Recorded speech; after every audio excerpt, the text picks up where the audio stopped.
Continuamos nuestro seminario que tiene por título Entrenamiento en Discipulado Personal.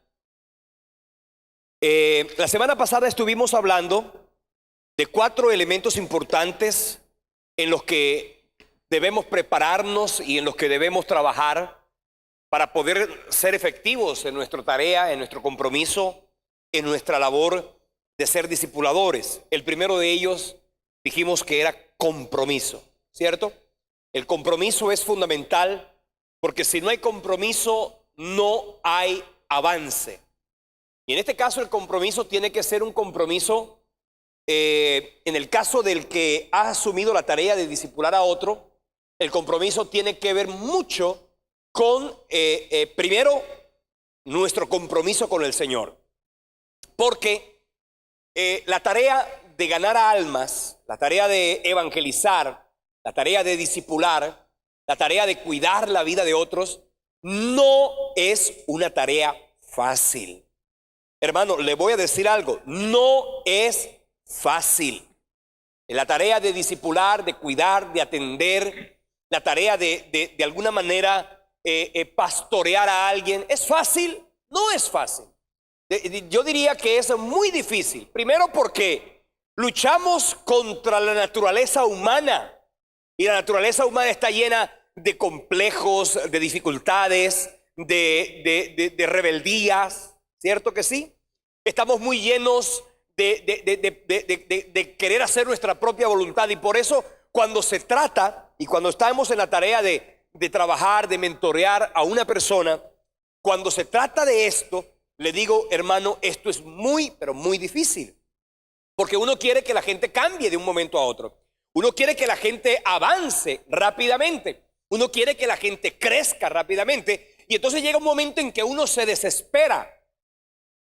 Uno se desespera porque tú le estás hablando, porque tú les estás acompañando en su proceso. Y la gente termina haciendo de pronto no lo que tú dices, sino que a veces hace exactamente lo contrario a lo que de alguna manera tú le has sugerido por la palabra de Dios. Entonces, eso es un compromiso muy difícil. Y si tú no estás agarrado de Dios, si tú no entiendes que lo haces por el Señor, que lo haces porque amas a Dios, que lo haces porque para ti esto es un llamado, esto es un compromiso, esto es una tarea que está primero no con la iglesia, no con el líder, no con el ministerio, no con los pastores, una tarea mía con el Señor, que al final de cuentas de quien recibiremos recompensa será directamente del Señor. Los hombres, hermanos, se van a olvidar de lo que usted haga. Los seres humanos se van. Mire, la gente tiende a ser desagradecida, pero también la gente tiende a ser mal agradecida. Y llega un momento en que la gente a la que tú le dedicaste tiempo darán media vuelta y se van. Y tú quedas de alguna manera frustrado, te quedas triste, por supuesto que te quedas triste, porque después de haberle dado todo, de haberlos atendido, como dice aquella canción, yo le he dicho a algunos amigos míos que un día estuvieron conmigo, oye, ven acá. Como dice aquella vieja canción, amarte más no pude. ¿Ah? Amarte más no pude y sin embargo te fuiste. Y ni siquiera dijiste adiós. Ni siquiera dijiste chao. ¿Cierto? Y eso es importante. Usted tiene que en la vida entender que las cosas se tienen que hacer de manera correcta. Y la gente se va y la gente somos humanos y fallamos. Por eso si usted tratara únicamente con los seres humanos, usted tendría problemas grandes. Pero también estamos luchando contra el enemigo. Acuérdense que la Biblia dice que el diablo anda como león rugiente buscando a quien devorar. Acuérdense que usted siembra la palabra y más atrás viene el enemigo. Cuando Jesucristo habló de la parábola del sembrador, él hablaba de las 4 semillas y decía, el sembrador salió a sembrar. Y cuando sembró, parte de la semilla cayó junto al camino, que vinieron las aves del cielo y se la llevaron. O sea que el diablo querrá llevarse la palabra que tú siembras. Así que nuestra lucha no es únicamente contra, en este caso, carne y sangre, por la naturaleza humana, sino que también estamos luchando contra las tinieblas. Por eso, hermano, le digo, usted tiene que estar convencido de que usted esto lo hace por el Señor. Si usted lo hace por el Señor, le digo con toda honestidad, del Señor recibirá recompensa. La Biblia lo dice en el libro, a la carta a los Hebreos capítulo 6, versículos 9, 10, 11 y 12. Desde que yo me convertí al Señor, para mí ese texto ha sido uno de los textos que más presente yo he tenido, sobre todo en lo que tiene que ver con el servicio, con el ministerio, con la obra de Dios. Porque dice así la palabra, Hebreos capítulo 6, versículos 9, 10, 11 y 12. Pero en cuanto a vosotros, oh amados, estamos persuadidos de cosas mejores y que pertenecen a la salvación, aunque hablamos así. Dios no es injusto. Óigame bien, la Biblia dice que Dios no es injusto para olvidar el trabajo de amor que habéis mostrado a su nombre, habiendo servido a los santos y sirviéndoles aún. Miren una cosa importante, no vayamos tan rápido, Matthew. Él no es injusto para olvidar. Quiere decir que los hombres son injustos para olvidar. Dios no es injusto para olvidar. Él no se olvidará de nada de lo que tú hayas hecho. Él no es injusto para olvidar vuestra obra, dice. Y el trabajo de amor. Porque le digo con toda honestidad, hermano, esto no se puede hacer si no es como entenderlo como un trabajo de amor. Si usted entiende esto como una mera responsabilidad, como una obligación, como una tarea impuesta, simplemente así, usted no va a sentir la alegría. Y esto tiene que ser del corazón, con alegría. El trabajo de amor que habéis mostrado hacia su nombre, habiendo servido a los santos, pero dice sirviéndoles aún. Quiere decir que no fue que únicamente yo le serví en el pasado. Quiere significar la palabra que yo debo servirle de manera permanente a los santos. Porque servirle a los santos es servirle a la iglesia. Y servirles aún significa que no voy a menguar bajo ninguna circunstancia. Dice además, pero deseamos que cada uno de vosotros muestre la misma solicitud hasta el fin. ¿Cuál es el fin? Hoy el día que Cristo venga. Así que usted, y eso es importante, usted tiene que vivir con ese compromiso, con esa tarea. No importa la edad que usted tenga. No importa la edad que usted tenga. Usted puede ser un joven y el mundo lo puede subestimar porque dice, tú eres un joven. Pablo lo decía a Timoteo, nadie tenga en poco de juventud. Nadie tenga. ¿Cuántos son jóvenes aquí? A ver, levántalo.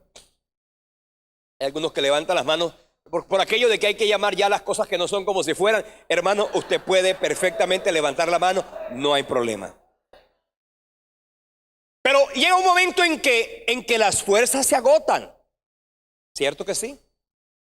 Y yo celebro que aquí hay gente que se pintan las canas, porque yo sé que se las pintan, y no es porque tenga discernimiento de espíritus.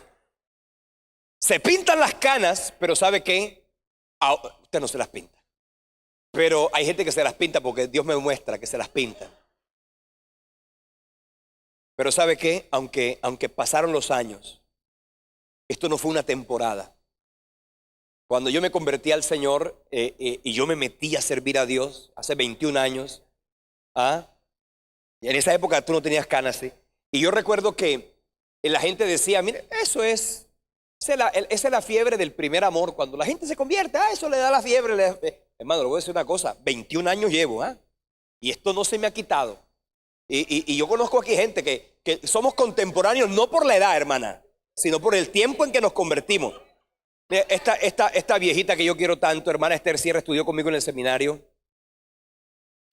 Va a las cárceles, ¿sabe? Se mete a las cárceles a ser discipulado en las cárceles.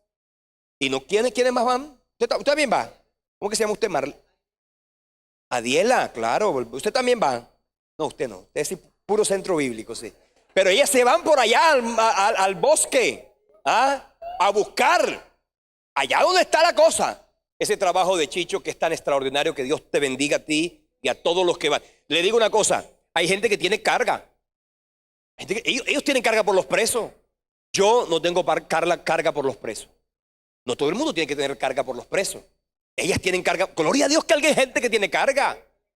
La hermana Yadira Peñaranda, el Ejército Nacional de Colombia, la Policía Nacional, tiene una, es una obsesión que ella tiene porque todo el mundo allá reciba de Cristo. ¿Ah? A mí me invitó un día por allá a las 6 de la mañana a la Sijín a predicar. A las 6 de la mañana me levantó esta señora. ¿Cuánto hace? 13 años. Quiere decir que ustedes tienen carga. Definitivo. Esto es compromiso. Le digo, no porque la iglesia los haya mandado, porque le digo una cosa, y esto es importante. Hay personas a quienes la iglesia no los ha enviado. Como iglesia, ¿no? Como iglesia no los hemos enviado. Pero ustedes han sentido la carga, han sentido el llamado, han decidido dejar su comodidad. Cierto que pudieran perfectamente estar pintando, que usted pinta hermoso. Pudieran estar pintando, pero se dedicaron a construir en la vida de otras personas el propósito de Dios. Y cada uno de ustedes, de alguna manera, tiene que hacer algo para el reino de Dios. Algo usted tiene que hacer. Esto no es de conocimiento, esto no es de habilidad, esto no es de experiencia, esto no es de tiempo, esto no es de ayuno, esto es de hambre por servir a Dios. Porque cuando tú tienes ese deseo, Señor, yo te quiero servir, lo que te haga falta el Señor lo va a poner. Porque te va a hacer falta muchas cosas, pero si tú tienes en tu corazón ese anhelo, esa pasión, Dios lo va a poner. La obra de trabajar con las almas es difícil por las personas. Es difícil por el diablo. Por eso tenemos que tener un compromiso con Dios. Hay un compromiso con el Señor. Porque si no hay compromiso con Dios, no serviría de absolutamente nada.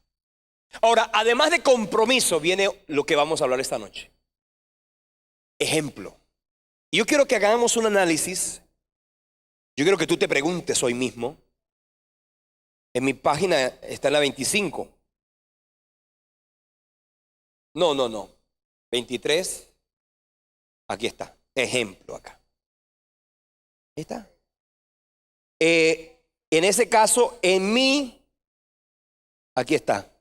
En este caso sería la 25, sí. ¿25 dice ahí? Está bien, 25. Y tengo una pregunta que hacerle y quiero que te la hagas a ti mismo.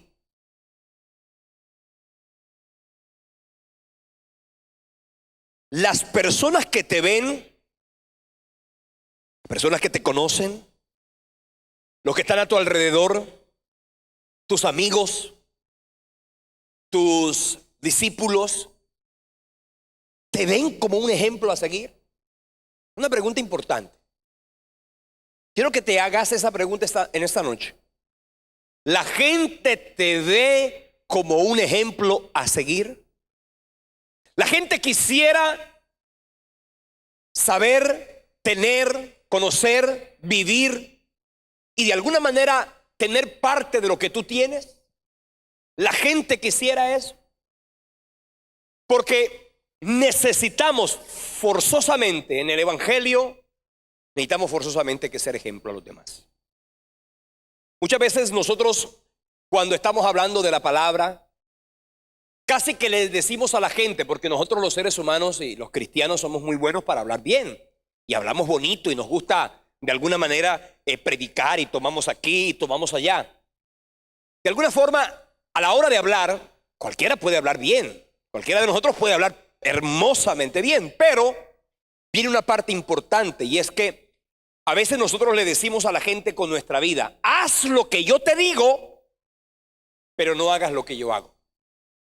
Ojo, haz lo que yo te digo, pero no hagas lo que yo hago. Y en esto quiero decirle algo, hermano. Nosotros estamos en una gran responsabilidad. Primero, de ser cartas abiertas que la gente pueda leer. ¿Aló? ¿Puedes tú ser una carta abierta que la gente pueda leer?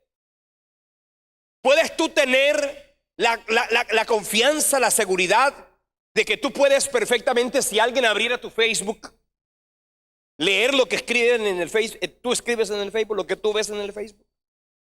Si alguien pudiera ver lo que tú ves en la intimidad, en lo secreto, ¿se pudiera?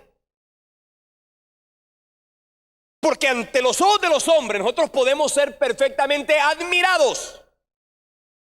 pero en el corazón y en la intimidad estar completamente corrompidos.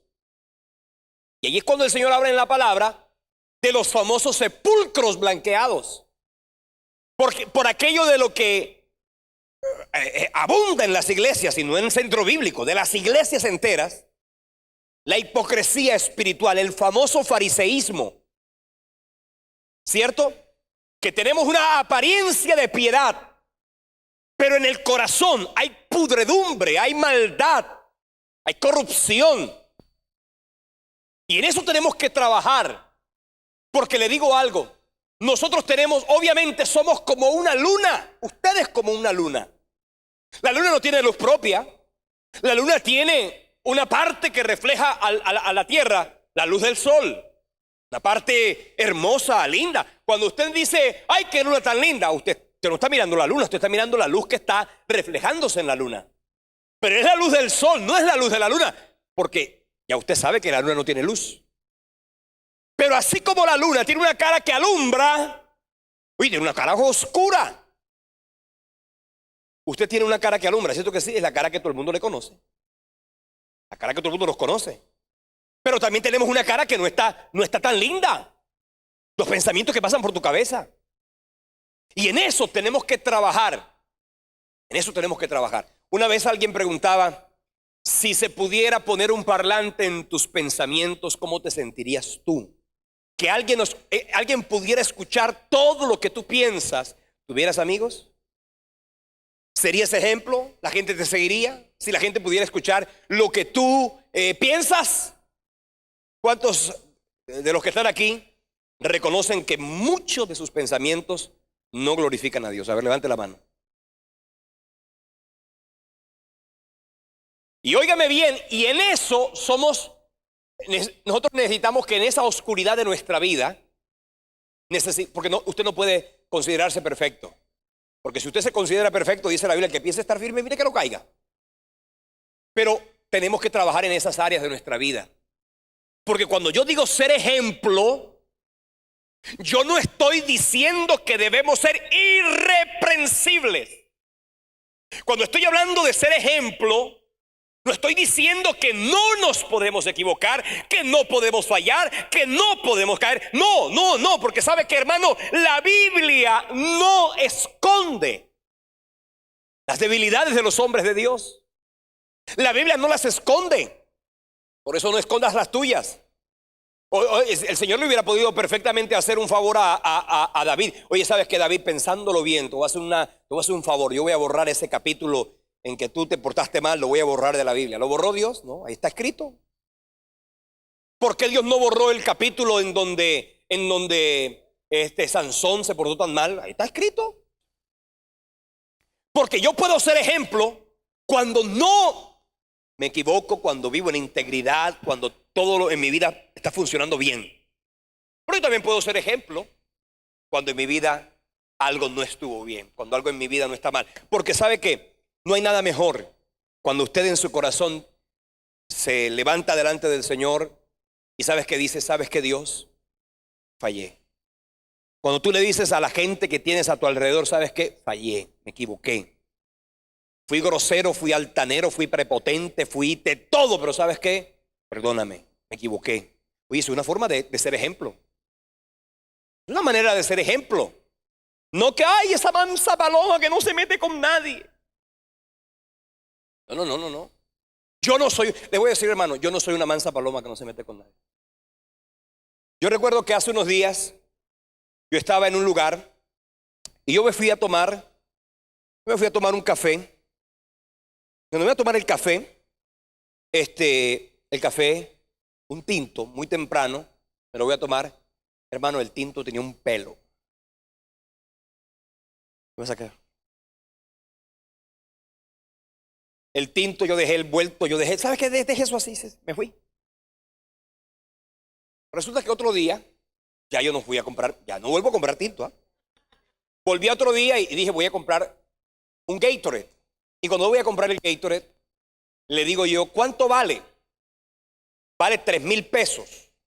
Ah, bueno, acuérdate que aquel día me quedaron aquí 1,000 pesos, porque yo había pagado el tinto que costaba 2,000 pesos, que costaba 1,000 pesos con un billete de 2,000. Primero, no debieron haberme cobrado el tinto porque tenía un pelo. Sin embargo, yo dejé el vuelto. Yo pagué el tinto, suponte que lo pagué, y además dejé el vuelto. Cuando yo vengo y le digo, yo nada más tenía un billete de 2,000, le digo, bueno, ¿te acuerdas que aquel día me quedaron 1,000 pesos vueltos? Yo no le hablé del pelo, ¿ah? ¿Te acuerdas que aquel día me quedaron 1,000 pesos vueltos? Y entonces viene y me dice, ¿cuál día? Usted aquí no le quedó nada. Entonces me molestó la cara de ¿cómo se llama? De artista de la señora. Y yo le dije, ¿usted no se acuerda del día en que yo me fui a tomar un café y me salió un pelo? Y entonces la señora me ha dicho, ¿sabe qué? Ay, sí, ya me acuerdo. ¿Y usted para qué tiene que hablar del pelo ahora? Y comenzó la señora a regañarme y a decirme un pocotón de cosas. Y entonces me dice, ¿y eso que es cristiano? ¿Y eso que es pastor? Acordándose del pelo. Mire, hermano, yo le dije, ¿sabe qué? El hecho de que yo sea pastor no quiere decir que yo me voy a comer un pelo y que yo no voy a decir nada. ¿Sabe qué? Ese día usted me quedó debiendo 1,000 pesos. ¿Y sabe qué, señora? Deje eso así. Cogí mis 2,000 pesos y me fui. Y cuando yo estaba allá intranquilo, ¿ah? Porque ella dijo, ¿y eso que es pastor? Y ahí habían algunas personas al lado. ¿Y eso que es pastor? Y es de verdad que usted y yo sabemos, ¿ah? El hecho de que yo sea pastor y que usted sea un cristiano, la gente nos dice, a mí me dice, ¿y eso que es pastor? Y a usted le dice, ¿y eso que es evangélico? ¿Y eso que es cristiano? Y resulta que yo llego y le digo, el Señor me redarguyó. Yo dije, en mi carne, yo dije, más nunca yo voy a volver allá, no voy a volver a pasar para allá en la cafetería, no voy a volver a pasar para allá. Y yo tomé esa decisión, más nunca. Sin embargo, el Espíritu Santo me redarguyó. Y entonces yo vine y le dije, ¿cómo es que es su nombre? Y viene y me dice, ¿por qué? Es que mire, de verdad, pensándolo bien, yo le ofrezco mis disculpas, yo le pido que me perdone. Yo no debía haber hecho aquello, yo no debí. Y yo vine y le dije con todo mi corazón, yo con humildad, yo dije, si ella dijo que ella me quiso ridiculizar que porque ella es pastor, yo le voy a demostrar que aunque yo sea imperfecto, yo tengo un Dios que me redarguye y me hace sentir mal cuando me porté mal, porque yo tenía la razón, hermano. Yo le digo con todo mi corazón, yo tenía la razón. Sin embargo, esta persona no pensó en eso, simplemente pensó en mi investidura y dijo, ¿y eso qué es pastor? ¿Y sabes qué hice yo? Yo le dije, ¿sabes qué? Yo quiero que me perdone. Yo quiero que por favor me venda mi Gatorade, aquí están mis 3,000 pesitos, tome, no hay problema. Regálame un vasito con hielo. ¿Y sabe qué? Nunca tomo tinto, ¿ah? Pero le voy a decir algo. Ella y yo llego ya, somos amigos. Yo hubiera perfectamente nunca más volver por allá y haber quedado como una... Pero la gente, ella se dio cuenta y también algunos se dieron cuenta de la escena y se dieron cuenta de que el hecho de que seamos cristianos no quiere decir que no haya en nuestra vida cosas por las cuales tengamos que trabajar y que tengamos que mejorar. Sí, para glorificar el nombre del Señor. ¿Sí? Lo hice para glorificar, no para quedar bien, porque no me interesa quedar bien, pero por si él no me hubiera dicho, ¿y eso qué es pastor? Seguramente que yo no, pero para que el nombre del Señor no fuera vituperado, yo dije, ¿sabes qué? Y tú que dices que, bueno, te voy a demostrar que Dios nos redarguye y que el Espíritu Santo de verdad hace una obra en nuestro corazón. Si usted el Espíritu Santo, usted le embarra y el Espíritu Santo no lo hace a usted sentir mal, le digo, hermano, con toda honestidad, revísese, vaya a la presencia de Dios y trabaje en esa área, porque el Señor necesita no gente perfecta, sino gente que se deje moldear. Pablo lo decía en 1 Corintios capítulo 4, versículos 15 y 16. De hecho, aunque tuvieran ustedes miles de tutores en Cristo, padres sí que no tienen muchos, porque mediante el Evangelio yo fui el padre que los engendró en Cristo Jesús. Por tanto, le dijo Pablo a los discípulos, sigan mi ejemplo. Y qué bueno cuando usted le puede decir a alguien, sigue mi ejemplo. Yo le voy a decir una cosa. Usted puede perfectamente decirle a alguien, sigue mi ejemplo. ¿Sabe qué? Pablo dijo, sigan mi ejemplo. Y ojalá la gente pudiera, ojalá tú también pudieras decir, ojalá yo pudiera decir siempre, sigue mi ejemplo. Porque, como le digo, el ejemplo no es una vida intachable, una vida, ser ejemplo no es eso. Ser ejemplo es una vida que aunque se equivocó, tuvo la capacidad, la humildad y aún la gallardía. Porque escúcheme una cosa, para reconocer los errores no solamente hay que tener humildad, hay que tener gallardía, porque a veces la gente, ay, me la embarré, pero no tiene la gallardía para ir a decir, ¿sabes qué? Perdóname. Y tenemos que, en ese sentido, ser ejemplo a los demás. La gente se va a dar cuenta de eso. Y cuando usted en su familia, en su casa, con sus familiares que no son cristianos, usted peleó, usted se enojó, usted gritó, usted hizo lo que fuera, aprende. ¿Sabe qué? Yo he estado atendiendo consejería en estos últimos días, mucha consejería de pareja, y una de las cosas que más resiente al uno o al otro no es que no se equivoque, no, porque eso la gente sabe que nos equivocamos. Lo que yo sí escucho y lo digo lo dicen una y otra vez, es que la gente dice, ¿sabe qué, pastor? Me lo decía una mujer con lágrimas en los ojos. ¿Sabe qué, pastor? Tengo tantos años con mi marido y hasta el día de hoy no ha sido capaz de decirme nunca, perdóname, me equivoqué. Y eso es, hermano, terrible. Y en eso tenemos que trabajar mucho. Porque así como la embarramos con nuestras malas actitudes, reconocerlo con sinceridad y pedir perdón es la mejor manera de sanar los corazones de aquellos a quienes hemos ofendido y, por supuesto, nuestro propio corazón. Un discipulador debe ser un ejemplo como un modelo real y transparente para el discípulo. Llegar a ser un ejemplo de tutor de Cristo implica también ser un ejemplo como padre espiritual de muchos. Pablo lo decía, imítanme a mí así como yo imito a Cristo. Ser un imitador de Cristo en este sentido es tener la aspiración a mostrar a Dios en nuestra vida. Aún, como lo vuelvo a decir, con nuestros propios errores y con nuestras propias equivocaciones. Filipenses capítulo 3 versículo 17, el apóstol Pablo dijo, hermanos, sigan todos mi ejemplo. Fíjense en los que se comportan conforme al modelo que les hemos dado. Mira una paráfrasis de ese mismo versículo, la encontramos diciendo, hermanos, permitan que mi ejemplo sea la norma por la cual puedan saber quiénes son verdaderamente cristianos entre aquellos que los rodean. Tenemos que aprender, hermano, que en esto de ser ejemplo, usted tiene que aprender mucho y con un corazón dispuesto a que usted tiene que tener el modelo por excelencia, tiene que ser el Señor Jesús. ¿Ok?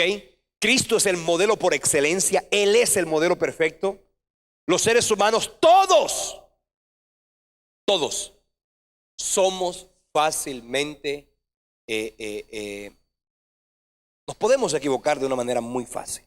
Pues para ser ejemplo tenemos que trabajar en eso. El apóstol Pablo dijo en Filipenses capítulo 4 versículo 19, pongan en práctica lo que de mí han aprendido, recibido y oído, y lo que han visto en mí, y el Dios de paz estará con ustedes. Fíjense eso, pongan en práctica lo que de mí han aprendido, lo que de mí han recibido, y de lo que de mí han oído, y lo que en mí han visto, y el Dios de paz estará con ustedes.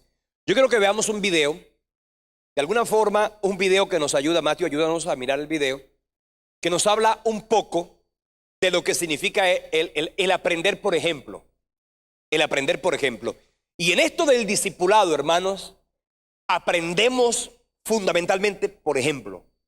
Porque el ejemplo es lo que trasciende en la vida de los demás. Las lecciones se olvidan. ¿Qué dice la clase 8 de discipulado 2? ¿Se olvidó? Eso se olvida. Pero ¿sabe qué? El ejemplo nunca se olvida. Vamos a mirarlo.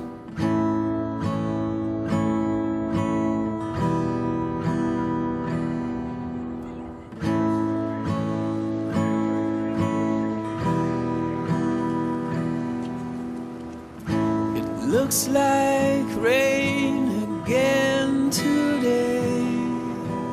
Dark clouds gather and fill the sky. Don't know how to talk to you, just know how to say goodbye. Have you actually got a driver's license? I don't think so. Did you see it back there? Go back where you came from. Learn to speak English. Go back where you came from. Los niños ven, los niños hacen. Vamos a mirar, Mateo, la imagen que te mostré. La palabra convence, sí, porque podemos convencer a los demás con la palabra. Pero mira esto, el ejemplo arrastra. No te preocupes por lo que tus hijos no te... Tú dices que no te escuchan, ¿ah? Pero ellos te están observando todo el día. Tú le puedes decir a tus hijos, ¡ora! Y los pones a orar. ¿Sabes qué? Ellos no van a orar porque tú los mandaste a orar. Ellos van a orar porque te ven orando. Ellos no van a leer la palabra porque vayan a leer la palabra como que fuera un castigo. Todos aprendemos por imitación. ¿Por qué? Porque nuestra vida inspira a otros. Y tenemos que trabajar con la inspiración más que con la obligación. Y en esto nosotros somos muy dados a esas expresiones de obligatorio, de que esto es obligatorio. No, hermano, le digo con toda honestidad, necesitamos trabajar en este concepto. Y yo le dije hace como 3 miércoles atrás, si hemos dicho que el 2014 es un año discipular, yo le dije, aquí deberían estar más líderes de la iglesia, pero no están todos. ¿Sabe qué? Ustedes y yo tenemos que ser ejemplo. Ustedes y yo tenemos que, a través de lo que el Señor está haciendo en este lugar, porque decir que el 2014 es el año discipular no quiere decir que el año 2014 todo el mundo en la iglesia va a saber discipular. No, eso es una ilusión demasiado alta. No va a ser así. Pero sí va a ser el momento a través del cual vamos a comenzar a trabajar en el corazón, primero del liderazgo, del espíritu de ser discipuladores, para luego colocar en el corazón de nuestras ovejitas el que ellas quieran ser discipuladas. Además, entonces, en la primera carta a los Tesalonicenses, capítulo 1, versículos 6 y 7, dijo Pablo: ustedes se hicieron imitadores nuestros y del Señor cuando, a pesar de mucho sufrimiento, recibieron el mensaje con alegría que infunde el Espíritu Santo. De esta manera se constituyeron en ejemplo para todos los creyentes que están en Macedonia y para los que están en Acaya. Ser imitadores de Cristo implica tener una buena conducta cristiana, una buena actitud de gozo, aun cuando haya sufrimientos y cuando haya persecuciones. Le digo esto, no solamente cuando todo está bien. La gente se va a dar cuenta de ti y van a verte. Y qué bueno que la gente se dé cuenta cuando por ejemplo, te comportas bien. Que la gente diga, caramba, qué digno de imitar aquello. También cuando te equivocaste, ¿ok? Y cuando equivocado reconociste y recapacitaste y enmendaste el error. Eso es una manera de ser ejemplo a los demás. Pero también es una manera de ser ejemplo cuando tú estás viviendo una situación adversa, cuando estás viviendo una injusticia. Hermano, le voy a decir una cosa, en esta tierra vamos a vivir injusticias. En esta tierra vamos a vivir situaciones que nos enojan, nos frustran, nos molestan, nos cargan, nos desesperan. Y una de las cosas que tenemos tú y yo que hacer, ¿sabe qué es? En esos momentos también ser ejemplo. Porque usted pudiera perfectamente hacer muchas cosas en su fuerza y en su carne. Uno en la carne quiere hacer de todo. Uno en la carne quiere pelear. Uno en la carne se quiere llenar de lo que yo no sé por qué llaman ira santa. Ira santa, pero esto es ira santa. La Biblia no habla de ira santa. la Biblia dice que en la ira del hombre no obra la justicia de Dios. Eso sucede en el Salmo 2. En la ira del hombre no obra la justicia de Dios. ¿Qué quiero decir con esto? Que también somos ejemplo cuando algo sucede a nuestro alrededor, y cuando sucediendo esto a nuestro alrededor, aprendemos a callar, aprendemos a soportar, aprendemos a esperar. Porque le digo algo, la justicia de los hombres se demora.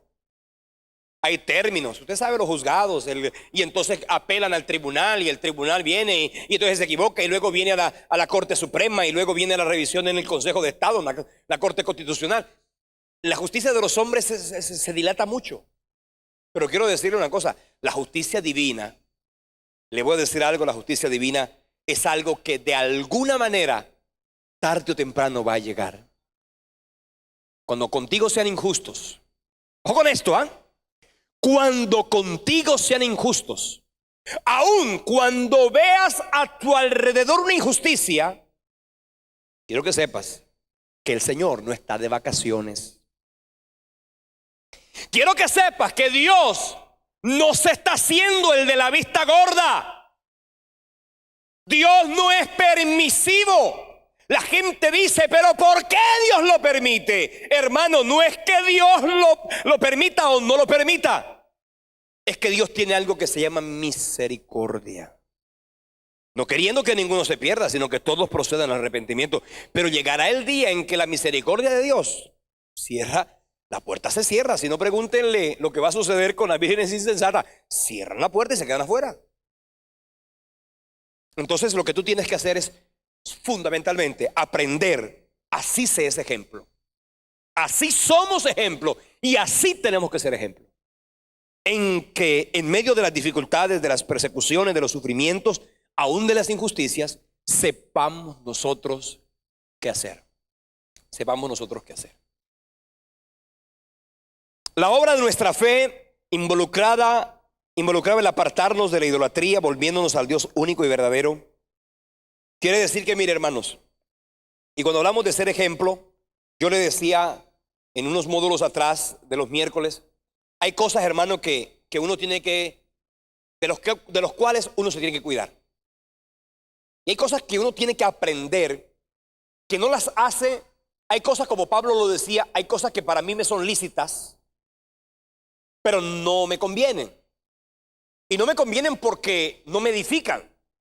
O no me convienen, o no convienen porque no edifican a otros. Es más, pudieran inclusive ser piedra de tropiezo para otros. Hay cosas que de repente tú vas a decir, oye, pero ¿sabes que eso no tiene nada de malo? De pronto para ti no tiene nada de malo. Pero si tu actitud de alguna manera puede ser piedra de tropiezo para otro, el Señor sí nos pide a ti y a mí que tengamos la capacidad de ser muy prudentes en eso. Yo lo hablaba, por ejemplo, con temas como el licor, el alcohol, ¿cierto? Que es un tema muy complejo, sobre todo en una ciudad caribeña como la nuestra, carnestoléntica. El licor. Le digo una cosa, y estoy suponiendo, ¿no?, que estoy frente a gente madura en el Evangelio. ¿Pudiera yo, Elio Galvis Mora, tomarme una cerveza? ¿Pudiera yo tomarme una cerveza y que palacé? ¿Me la pudiera yo tomar? ¿Sí o no? Claro que puedo, claro que puedo. En la casa, yo estaba leyendo un libro de Max Lucado. Un libro de Max Lucado, mi escritor preferido. Yo leo los libros de Max Lucado y hay un libro que se llama Gracia. Él tiene un libro que se llama En manos de la gracia. Pero este del que yo le estoy mencionando se llama Gracia, solamente Gracia. Yo estoy leyendo el libro de Max Lucado y de repente en uno de los pasajes dice, me gusta la cerveza. Yo lo volví a leer, me gusta la cerveza. Es más, me encanta la cerveza. Y reconozco que muchas veces sin que nadie me vea, me tomo varias cervezas. Y él comenzó, y a mí me preocupó. Yo dije, uy, yo pensé que Maslucado era un hombre como mágico. Y a mí que me caía también Maslucado. Es más, Juan Manuel, si por favor puedes ir a la oficina y buscar el libro de Max Lucado. Yo quiero que se llama, está en mi estantería, se llama Gracia. ¿Oíste? Gracias. Ándale, hermano, disculpa. Se llama Gracia. Gracia. Max Lucado, Gracia. Prenda la luz y ahí va a encontrar. Porque quiero que, a mí me asustó muchísimo. Estoy pensando un poquito en el tema de la cerveza. Pablo lo decía muy honestamente. Todas las cosas me son lícitas. ¿Yo acaso hay corrientes y vertientes religiosas cristianas que dicen que si usted se toma una cerveza, usted se va para el infierno? Sí, lo dicen así. Entonces mira, si yo me tomara una cerveza, por ejemplo, ¿yo pierdo mi salvación? Luego que no.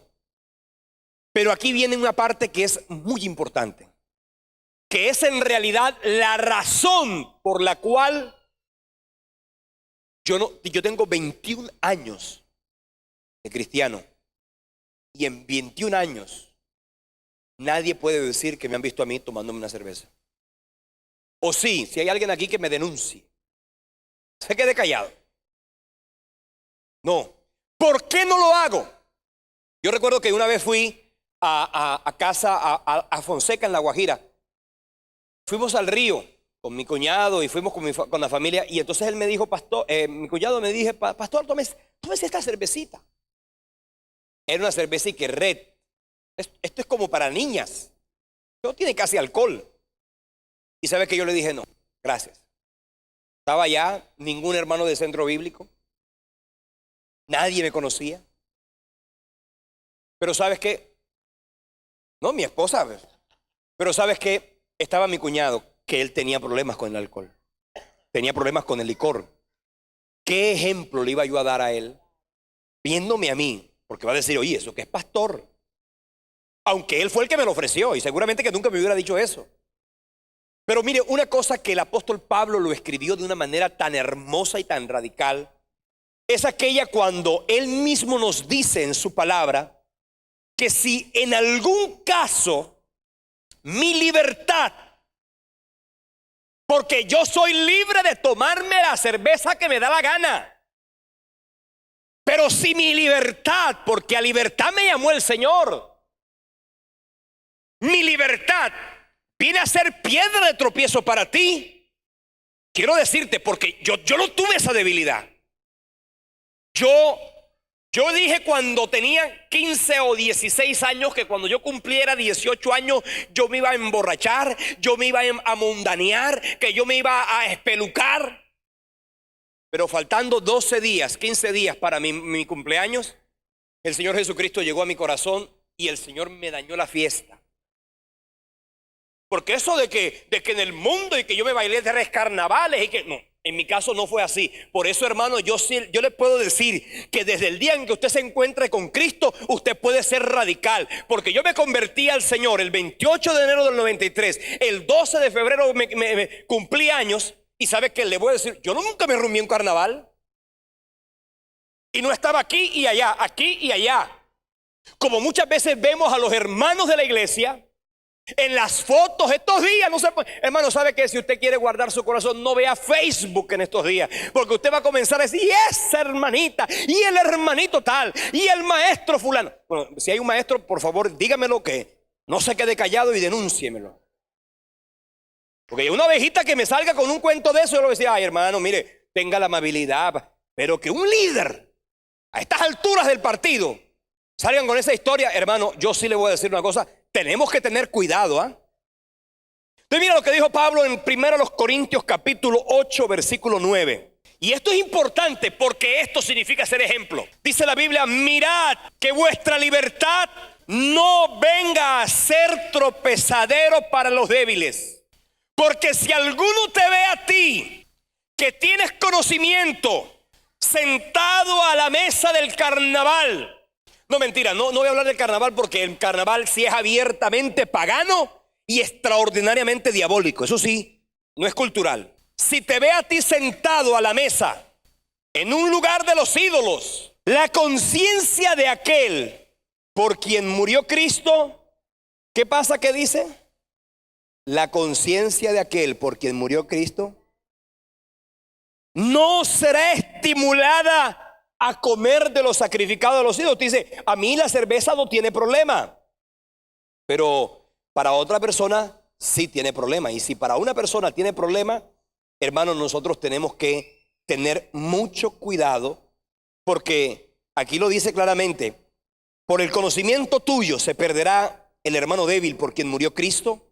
De esta manera, pues, pecando contra los hermanos e hiriendo su débil conciencia, dice la Biblia, contra Cristo pecáis. Mira esto, leyendo yo a más Lucado, página 83.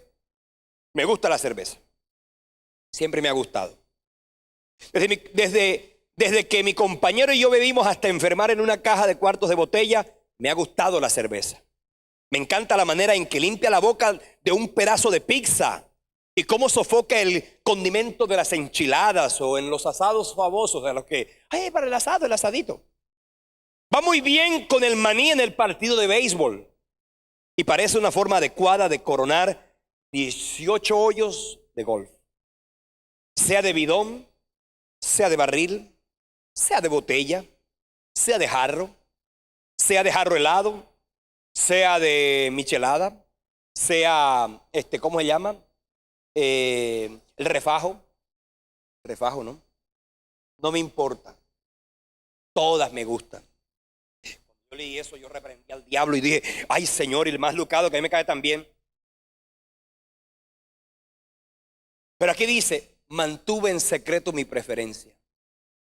Él comienza aquí a relatar la forma como él era un hipócrita. Porque él entendió, y yo le invito a que usted analice esto, porque él viene y llega aquí a un concepto.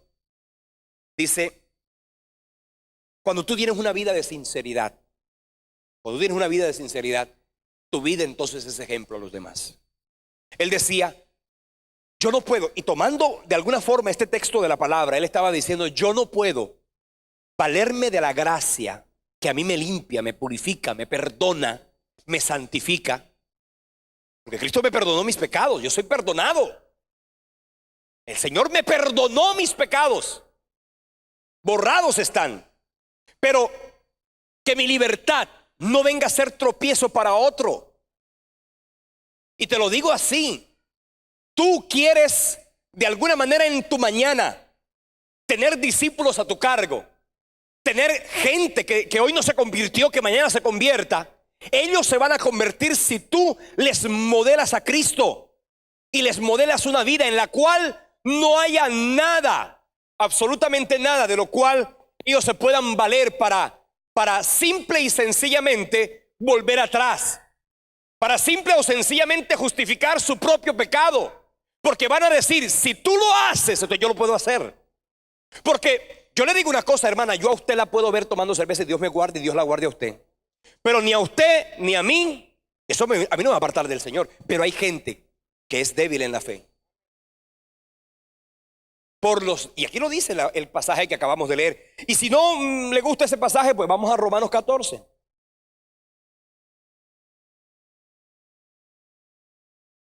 En el capítulo 14 de Romanos, en el versículo 12, dice, de manera que cada uno de nosotros dará a Dios cuenta de sí. Usted no le va a dar cuenta a Dios de su esposo, de su esposa. Usted no le va a dar cuenta a Dios de su líder, de su pastor. Usted no le va a dar cuenta a Dios.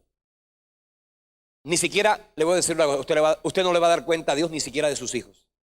Porque si usted les predicó a ellos la palabra, Dios a usted le abona el hecho de que usted les haya predicado. La Biblia dice, ni el hijo llevará el pecado del padre, ni el padre llevará el pecado del hijo.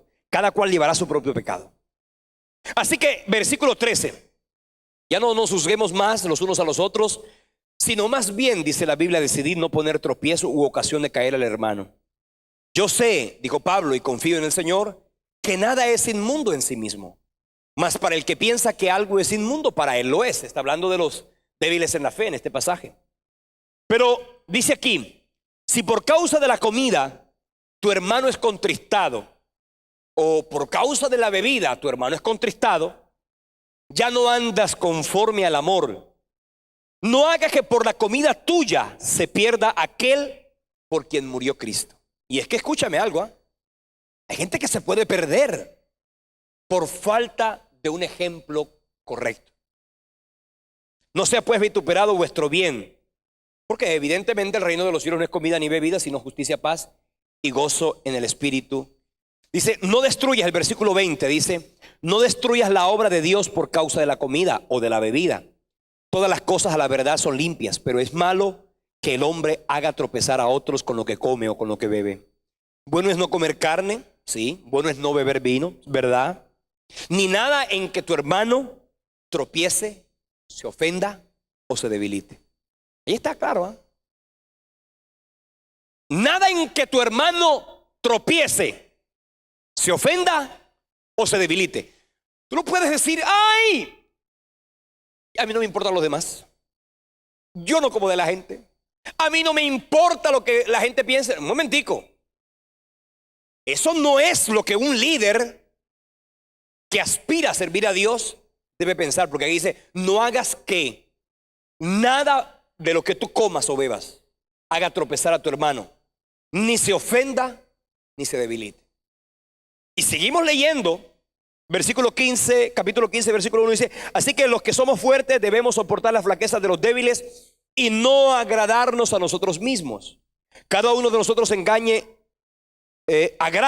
a su prójimo en lo que es bueno para edificación. Porque si aún Cristo se agradó a sí mismo, ni aún Cristo se agradó a sí mismo, antes bien como está escrito, los vituperios de los que te vituperaban cayeron sobre mí. Y ahí el apóstol Pablo está dando una clara demostración de cuál debe ser la vida de un verdadero creyente, uno que definitivamente vive para Dios.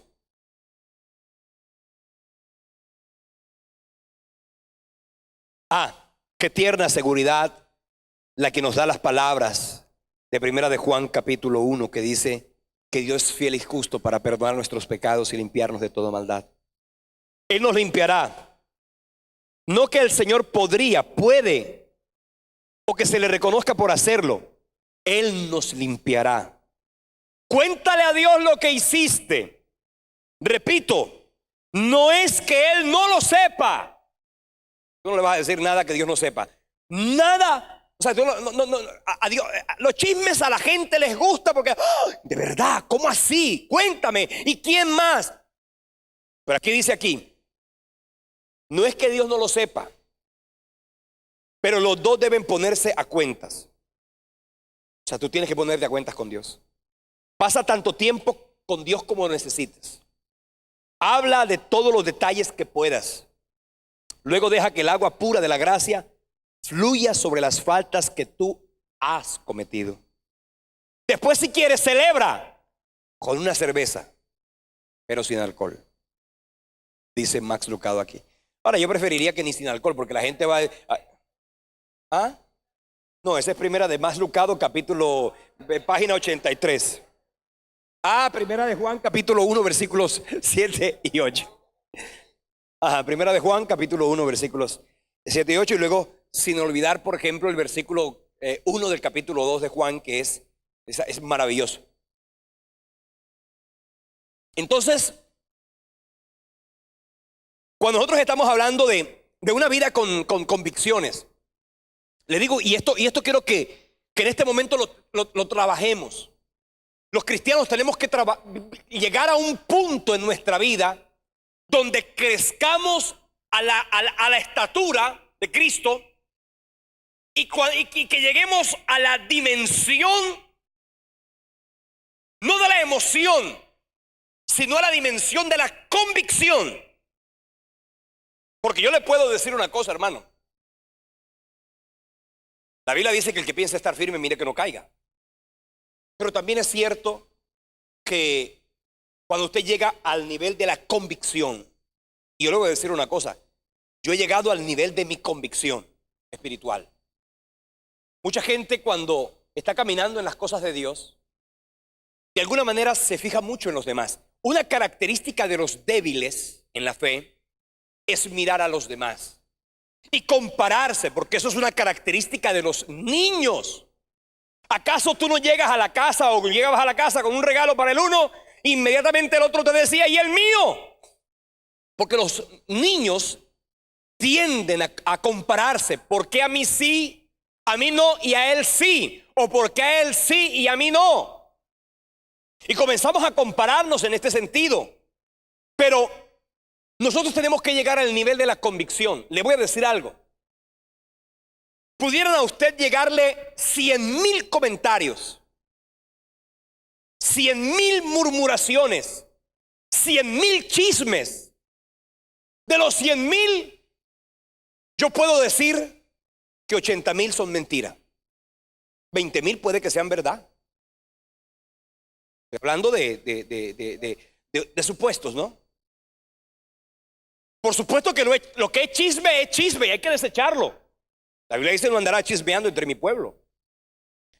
Pero cuando tú llegas al nivel de la convicción, ni siquiera lo que es verdad de fulano, de sutano, de mengano, del ministro, del pastor, del líder, ni siquiera eso te va a ti a hacer sucumbir en el camino de fe. Porque yo no estoy fundamentando mi vida. Miserable fuera yo, miserable fueras tú, que fundamentes tu vida cristiana en el testimonio de otro, porque es que el otro puede fallar, puede caer. Por eso es que es importante que tú te evalúes una y otra vez y todas las veces que sea, para decir en quién yo he puesto mi cimiento y sobre el cual he edificado mi casa. Porque si tú edificaste tu vida sobre el pensamiento de los hombres, vas a caer. Pero si lo hiciste bajo el pensamiento y la voluntad de Dios, te mantendrás firme y fuerte. Dígame a eso, hermano. Que nadie falle, que nadie caiga, que nadie tropiece, que nadie peque. Pero como eso es imposible, fallen, tropiecen, caigan y pequen los que tengan que fallar o pecar, los que vayan a hacerlo. Oremos por el que se cae, pero caminemos nosotros en nuestra vida espiritual. Y obviamente al caído, no solamente, primero no caerle. Que al caído no caerle, pero al caído hay que tratarlo. Porque le voy a decir una cosa: cuando hay un quiste,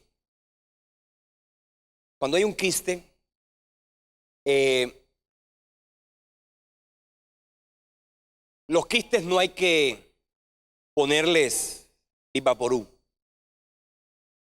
Hay gente que todo lo quiere solucionar con Vivaporú. Hay quistes que no se pueden tratar con Vivaporú. A veces hay que tomar decisiones radicales. Conozco el caso de alguien que le salió un quiste en la región pilonidal. El médico que hizo, el cirujano que hizo, abrió, sacó, cerró y se produjo una cicatrización. Al cabo de unos años, de unos meses, el quiste se volvió recurrente. Volvió a salir. Entonces, el médico decía: el problema de los quistes, que son como tumores benignos, es que si tan solo queda una sola célula,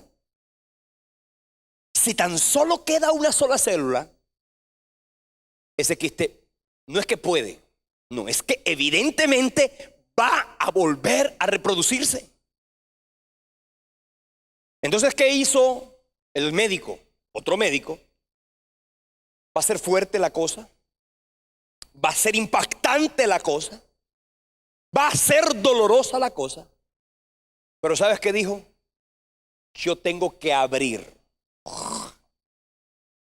Yo tengo que raspar. Yo tengo que sacarlo todo. Porque solamente sacándolo todo, tengo la seguridad de que eso no vuelva a brotar. Yo le voy a decir una cosa, hermano. Si usted y yo tenemos problemas en nuestra vida, no usemos Big Vaporú. A veces es necesario no hacer una pequeña cirugía. A veces hay que yo no sé si usted está entendiendo lo que el Espíritu Santo le está diciendo, pero lo que Dios te está diciendo es, hay cosas que tienes que ir más a la raíz para sacar las cosas de plano, ¿cierto? Desde el inicio, para que en verdad no vuelva a repetirse la historia al cabo de unos meses o al cabo de unos años. Porque si Dios te levanta y verdaderamente fue restauración, ¿sabes qué? La restauración verdadera de Dios es una restauración que se vuelve permanente. No es una restauración de momentico. David pecó y se le embarró horrible. Pero vuelva a leer la Biblia. Nunca más David volvió a hacerlo. ¿Por qué? Porque a él el Señor le sacó el tumor, pero completo. Entonces, no es fácil, no es cómodo, no es agradable. La cirugía, la anestesia, el dolor, la incomodidad, el posoperatorio, la cirugía, eso es horrible. Pero le voy a decir una cosa, necesitamos a veces que el Señor haga eso en nuestra vida para que verdaderamente podamos decir, he sido restaurado. He sido restaurado. Porque Dios no pone vaporú en nuestra vida. Él restaura. Cuando tú en verdad y de manera genuina te dispones a Dios, te digo una cosa, el Señor te restaura y hace de ti una nueva criatura. Pablo le dijo a Timoteo, 1 Timoteo 4:12 dice, nadie tenga en poco tu juventud, sino sea ejemplo de los creyentes en palabra, conducta, amor, espíritu, fe y pureza. Eso definitivamente es fundamental y en eso tenemos tú y yo que trabajar para caminar a nuevas dimensiones. No seas un infeliz sobre la tierra. Yo lo he dicho una y otra vez. Los maestros del departamento de discipulado lo tienen claro, porque eso se los repito una y otra vez. Los 3 infelices que hay en la tierra, ¿cuáles son? Aquel que no sabe y no pregunta es un infeliz. Aquel que sabe y no enseña es otro infeliz. Pero aquel que enseña y no aplica, ese también es un infeliz. Lo repito. Es un infeliz aquel que no sabe y no pregunta. Es un infeliz aquel que no sabe y no investiga. Aquel que no sabe y no averigua. Aquel que no sabe y no lee. Aquel que no sabe y no estudia. Es un infeliz. Pero también es un infeliz aquel que sabiendo no enseña. Aquel que sabiendo no da. Aquel que habiendo recibido no entrega. Es un infeliz. Como también es un infeliz aquel que enseñando, predicando, no aplica. Eso es otro infeliz. ¿Cierto? Y en eso tenemos que trabajar. El apóstol Santiago lo decía en el capítulo 1, versículos del 22 al 25. No sean oidores de la palabra, sino hacedores de la palabra. Y en eso tú y yo tenemos que trabajar. Y mire, le voy a decir algo. Cuando usted quiere ser verdaderamente un ejemplo para otros, usted tiene que tener alguien que esté sobre usted. Usted necesita alguien que lo exhorte. Usted necesita alguien que lo confronte. Alguien que lo regañe. Si usted es de los que no dice, a mí no me gusta que me regañen, a mí no me gusta que nadie me haga una observación, a mí no me gusta. Le voy a decir una cosa, usted está en una zona de peligro. Pero usted tiene que estar dispuesto a que lo regañen, a que lo pellizquen, a que lo disciplinen. Porque si usted no es tratado, usted va a quedar completamente malcriado. Y le voy a decir una cosa, muchos creyentes están malcriados. ¿Sabe por qué? Porque se han criado a sí mismos. Porque se han criado con la oración, con la palabra, con el culto, la oración, la palabra, el culto, la oración, la palabra y el culto. Pero no han sido tratados, no han sido disciplinados, no han sido moldeados, no han sido regañados. Y yo les voy a decir algo, necesitamos ser moldeados. Porque una vida que no ha sido moldeada, una vida que no ha sido confrontada, es una vida que definitivamente tiene problemas grandísimos. El Señor nos dijo que con la autoridad que Él nos dio, podíamos ser trascendentes a otras personas. En un tercer aspecto del discipulado, aparte del compromiso, aparte del ejemplo, hay otra parte que tiene que ver con la atención personalizada. Atención personalizada. Cuando nosotros estamos hablando de discipulado, ya la página 27, le hago este análisis, o quiero que usted haga este análisis, le hago esta pregunta. ¿Tú eres de aquellos creyentes que quiere estar bien solamente? ¿O quieres ser de esos creyentes que además de estar bien, estás dispuesto a ayudar a otros para que también estén bien? La mayoría de los cristianos va a las iglesias con el sentido egoísta de que yo me sienta bien. La mayoría de nosotros vamos a la iglesia con el sentido de que yo reciba mi vida cristiana, mi vida espiritual. Y si nosotros miráramos, por ejemplo, el liderazgo de la iglesia, esta iglesia tendrá como ¿cuántos? 5,000 personas. Un poquito más, un poquito menos, no sé. Pero ¿cuánta gente está dispuesta a servir a otros o a servir a Dios? Muy pocos. La mayoría estamos en la zona de la comodidad. La mayoría no estamos, yo no estoy en la zona de comodidad. La mayoría está en la zona de comodidad. Vienen a la iglesia, escuchan la palabra, de vez en cuando ofrendan. Si les gusta la ofrenda, si les gusta la prédica, si les gusta el culto, si la palabra del predicador fue bonita o si la palabra de la ofrenda fue agradable. ¿Ven? Bueno, ¿sabes qué? Hoy sí voy a ofrendar. Pero ¿sabe qué? Nos hace falta, de alguna manera, el estar dispuestos a dar a los demás. La Biblia dice que es más bienaventurado dar que recibir, pero nos gusta más recibir que dar. ¿Sí o no?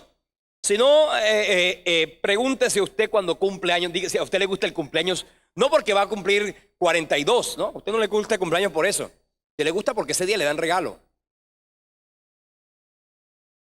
Nos gusta el día de nuestro cumpleaños, pero cuando hay gente que cumple, de verdad que nos puede, hay un regalo, la cosa, hay que ir. Eso es complicado. Tenemos que trabajar en eso. Y el apóstol Pablo nos da un ejemplo. Y en esto del discipulado personal, le digo, el Señor quiere que tú seas uno que esté dispuesto a cuidar, a atender a otro. Pablo lo dijo en 1 Tesalonicenses capítulo 2, versículo 7, como una madre que amamanta y cuida a sus hijos, así nosotros por el cariño que les tenemos. ¿Qué quiere decir? Que nosotros tenemos que ser gente que pueda cuidar a otros. Y en esto le digo algo, tenemos que saber que un bebé recién nacido requiere de atención individual, prioritaria y personal. Conforme al bebé va desarrollando, va creciendo, entonces requiere de menos atención. Pero al principio es muy importante trabajar en ese sentido.